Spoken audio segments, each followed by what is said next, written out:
নমস্কার বন্ধুরা, আজকে আমি আরেকটা নতুন রেসিপি নিয়ে এসেছি। সেটা হচ্ছে ট্যাংরা মাছের ঝাল। আমি এই মাছটা খাই না, কিন্তু আমাদের বাড়ির লোকে যেহেতু খায় সেহেতু আমি করে দিই রান্না। আমি নিজে খাই না বলে কি তাদের খাইয়ে রাখবো না? সেটা নয়, আমি তাদেরকে রান্না করে দিই। মাছটা ভালোভাবে প্রথমে মা ধুয়ে দিয়েছে, তারপরে নুন, হলুদ আর একটু সর্ষের তেল মাখিয়ে মাছটাকে ভেজে নেব। তাহলে মাছটা আর মানে ফাটবে না। ভালোভাবে মাছগুলো একটু লাল করে এপিট ওপিট করে ভেজে নেব।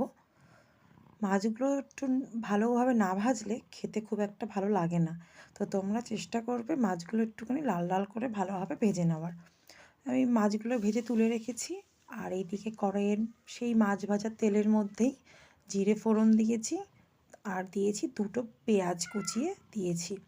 আমি তখন নুন দিইনি, তারপর যেই আমি একটা টমেটো দিয়েছি তখন একটু নুনটা দিয়েছি যাতে টমেটোটাও নরম হয়ে যায়। নুন আর হলুদ দিয়েছি।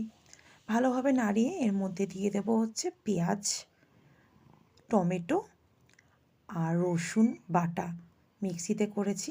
আর এইদিকে আমি কাঁচা লঙ্কা আর আদা একসাথে বাটা ছিল, সেটাও দিয়ে দিয়েছি। দিয়ে এবারে ভালোভাবে কষিয়ে নেব। যাতে মাছের রঙটা ভালো আসে তার জন্য এর সাথে আমি কাশ্মীরি লঙ্কার গুঁড়োটা মিশিয়ে দেবো। ভালোভাবে মশলাটাকে কষাবো, কারণ এই সব মাছের মশলা পুরো মাংসের মশলার মতো কষাতে হয়, তাহলেই একমাত্র খেতে ভালো লাগে। ভালোভাবে মেশানোর পরে এর মধ্যে পরিমাণ মতো জল দিয়ে দেবো। খুব একটা বেশি জল দেবো না, কারণ এই মাছের ঝোল হলে ভালো লাগে না, মাখা মাখা হলেই ভালো লাগে। ঝোলটা ফুটে আসলে তার উপর থেকে দিয়ে দেবো গরম মশলার গুঁড়ো আর একটু ধনেপাতা।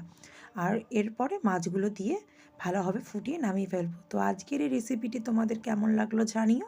যদি ভালো লাগে তাহলে পাশে থেকো। আজকের মতো এখানেই টাটা।